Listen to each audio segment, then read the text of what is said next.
Hello everyone, welcome to Competitive Exams Tech Prep. मेरा नाम पुष्पांजलि है और इस वीडियो में हम डिस्कस करने जा रहे हैं एक नए टॉपिक को, जो है प्रोग्रामिंग साइकिल फॉर पाइथन। तो प्रोग्रामिंग साइकिल फॉर पाइथन की हम बात करेंगे पाइथन प्रोग्रामिंग सब्जेक्ट के अंदर। तो बहुत ही इंपॉर्टेंट वीडियो होने वाली है आपके एग्जाम पॉइंट ऑफ व्यू से। अभी तक आप मेरे चैनल पे जुड़े नहीं है तो जुड़ जाइए, कर लीजिए चैनल को सब्सक्राइब और बेल आइकन को प्रेस कर दीजिए, जिससे आने वाली वीडियोस की नोटिफिकेशन आपको मिलती रहे और ऐसी यूजफुल वीडियोस आप देख पाए। आप मुझे टेलीग्राम पे फॉलो कर सकते हैं, जहाँ पर मैं वीडियोस के नोट्स प्रोवाइड करती हूँ। लिंक डिस्क्रिप्शन बॉक्स में मिल जाएगा, वहां से चेक करके ज्वाइन कर सकते हैं। पाइथन प्रोग्रामिंग की पूरी प्लेलिस्ट को फॉलो करने के लिए भी लिंक डिस्क्रिप्शन बॉक्स में दिया हुआ है, वहां से एक्सेस करके आप सीक्वेंशियली सारी वीडियोस को एक्सेस कर सकते हैं। तो चलिए स्टार्ट करते हैं, हम अपने programming cycle for Python topic को डिस्कस करते हैं। तो बात करेंगे प्रोग्रामिंग साइकिल फॉर पाइथन की। तो प्रोग्रामिंग साइकिल का को हम कह सकते हैं, प्रोग्रामिंग साइकिल का एक और नाम होता है जो होता है सॉफ्टवेयर डेवलपमेंट लाइफ साइकिल। ठीक है, तो एसडीएलसी जिसे कहते हैं, जिसे हम सॉफ्टवेयर इंजीनियरिंग सब्जेक्ट में पढ़ते हैं। तो प्रोग्रामिंग साइकिल कहें चाहे फिर सॉफ्टवेयर डेवलपमेंट लाइफ साइकिल कहें, दोनों ही हमारी सेम बात है। तो दोनों में ही हमारे डिफरेंट स्टेजेस होते हैं, बहुत सारे स्टेजेस होते हैं। जैसे कि किसी भी सॉफ्टवेयर एप्लीकेशन को डेवलप करने से लेके, क्रिएट करने से लेके, उसकी टेस्टिंग, देन मेंटेनेंस, उसकी पूरी हम कंसिडर करते हैं इस हमारे लाइफ साइकिल में। ठीक है, तो हमारे जो प्रोग्रामिंग साइकिल फॉर पाइथन है, यानी पाइथन के लिए जो प्रोग्रामिंग साइकिल होगी, उसमें कौन कौन से स्टेजेस होते हैं चलिए देखते हैं। सबसे पहला स्टेज आता है हमारा रिक्वायरमेंट गैदरिंग का। रिक्वायरमेंट गैदरिंग फेज में हमारा सबसे पहला फेज आता है हमारा रिक्वायरमेंट गैदरिंग। और इस पहले फेज के अंदर हम क्या करते हैं, हम जो भी पाइथन एप्लीकेशन डेवलप करना चाहते हैं, उस पाइथन एप्लीकेशन के लिए जो भी रिक्वायरमेंट्स हैं हमारे यूजर्स की, उन रिक्वायरमेंट्स को हम गैदर करते हैं और उन रिक्वायरमेंट्स को हम एनालाइज करते हैं।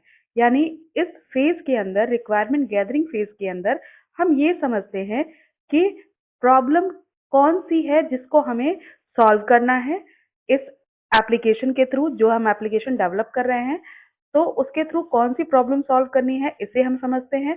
साथ में यूजर की क्या क्या नीड्स हैं, उसको भी हम आइडेंटिफाई करते हैं और उसको एक डॉक्यूमेंट फॉर्म में हम उसे लिख लेते हैं, उसके सॉफ्टवेयर स्पेसिफिकेशंस को, कि हमारे सॉफ्टवेयर में क्या क्या स्पेसिफिकेशंस होनी चाहिए।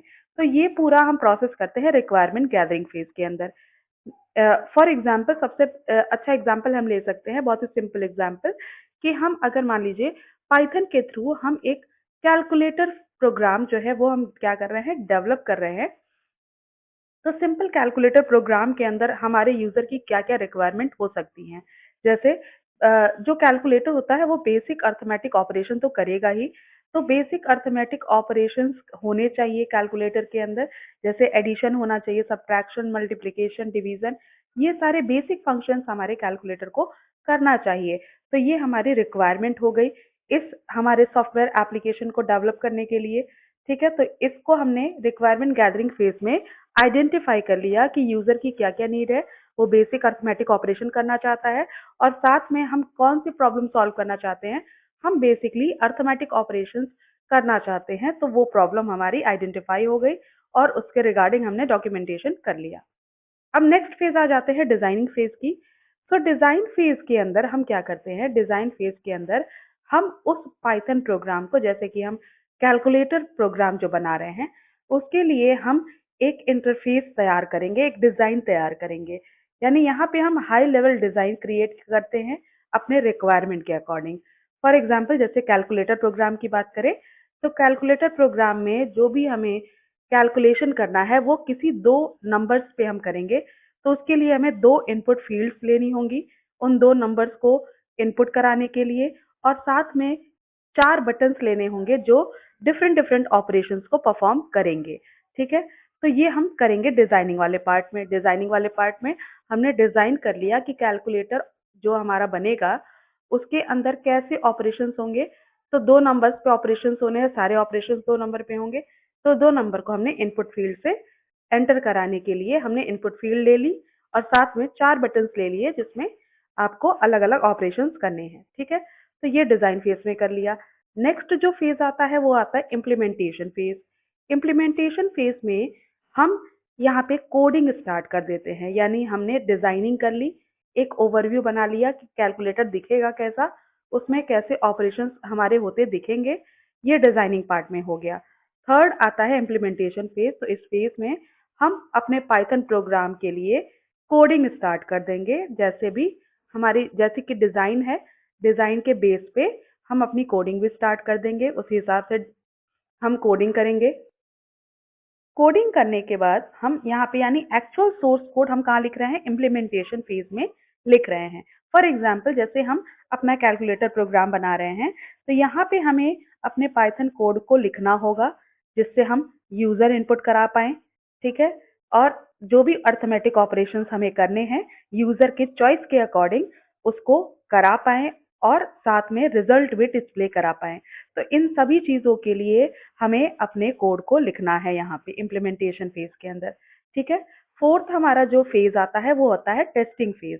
यानी टेस्टिंग फेज के अंदर हम क्या करते हैं, जो भी कैलकुलेटर प्रोग्राम हमने बना के अपने सोर्स कोड के साथ तैयार किया हुआ है, उस पाइथन प्रोग्राम को चेक करेंगे कि वो फंक्शन करेक्टली कर रहा है कि नहीं, यानी फंक्शन अच्छे से कर रहा है कि नहीं कर रहा है। इस चीज को वेरीफाई करते हैं हम टेस्टिंग फेज के अंदर। यानी हमारे रिक्वायरमेंट के अकॉर्डिंग जो भी स्पेसिफाइड रिक्वायरमेंट थी उसके अकॉर्डिंग हमारा जो पाइथन प्रोग्राम है वो बना है कि नहीं बना है, इस चीज को टेस्ट करते हैं हम टेस्टिंग फेज के अंदर।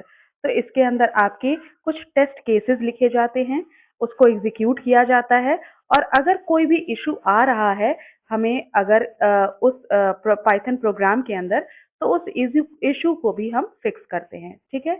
फॉर एग्जाम्पल जैसे कि हमने अभी देखा कि कैलकुलेटर प्रोग्राम हमने बनाया है, उसमें हमें डिफरेंट डिफरेंट सिनारियो में हम अपने टेस्ट केसेस को लिखेंगे। जैसे कि एडिशन को पहले टेस्ट करेंगे, फिर सब्ट्रैक्शन को टेस्ट करेंगे, देन मल्टीप्लिकेशन को टेस्ट करेंगे, डिवीजन को टेस्ट करेंगे। तो डिफरेंट डिफरेंट इनपुट्स पे हम इन सारे ऑपरेशंस को करके देखेंगे कि अच्छे से परफॉर्म हो रहा है कि नहीं, करेक्टली हमारे आंसर्स आ रहे हैं कि नहीं आ रहे हैं। इस बात को हम टेस्टिंग फेज में चेक करेंगे, ठीक है। नेक्स्ट आते हैं हम डिप्लॉयमेंट फेज पे। तो जब आपने टेस्टिंग भी कर ली, आपने पूरा पाइथन प्रोग्राम को टेस्ट कर लिया कि अच्छे से वर्क कर रहा है, तो आप अब आपका जो प्रोग्राम है, पाइथन प्रोग्राम या पाइथन एप्लीकेशन है, वो रेडी है डिप्लॉय करने के लिए। यानी अब आप उसको प्रोडक्शन एनवायरनमेंट में या फिर डिस्ट्रीब्यूट करने के लिए वो बिल्कुल ही रेडी है आपका प्रोग्राम। अब आप उसे यूजर्स को दे सकते हैं यूज करने के लिए, ठीक है। तो इसके अंदर आपकी जो डिप्लॉयमेंट फेज होता है, इसके अंदर आपकी प्रोग्राम की पैकेजिंग आ जाती है, या फिर जो भी इंस्टॉलर्स हैं उनको क्रिएट करना है तो वो भी क्रिएट कर सकते हैं डिप्लॉयमेंट फेज में, या फिर इसे डाउनलोड करने लायक आप बना सकते हैं, यानी इसे अवेलेबल करा सकते हैं आप डाउनलोड करने के लिए। तो ये सारा जो आपका काम होता है वो डिप्लॉयमेंट फेज में होता है, ठीक है। फॉर एग्जांपल जैसे कि हमने क्या किया, अपने पाइथन पैकेज या फिर जो हमारा एग्जीक्यूटेबल फाइल है उसे क्रिएट कर ली, ठीक है। जिससे आप क्या कर सकते हैं, यूजर कोई भी हो वो अपने सिस्टम पे उसे इंस्टॉल करके अपने कैलकुलेटर प्रोग्राम को यूज कर सकता है। तो ये हमारे टोटल फेजेस होते हैं प्रोग्रामिंग साइकिल के अंदर।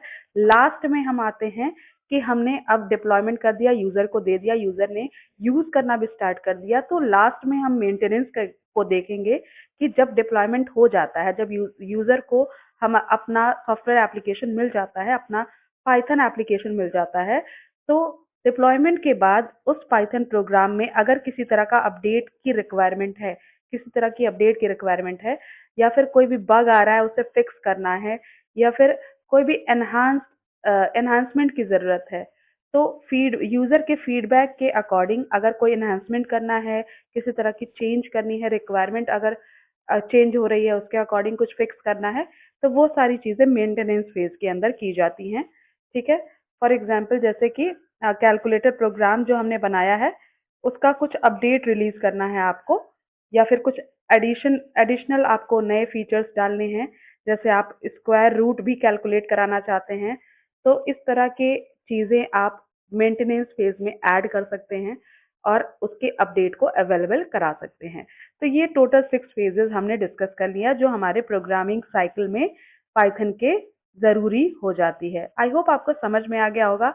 वीडियो पसंद आई है तो लाइक कर दीजिएगा, अपने फ्रेंड्स के साथ शेयर करिएगा, चैनल पर जुड़ नहीं है तो जुड़ जाइएगा। Thank you for watching.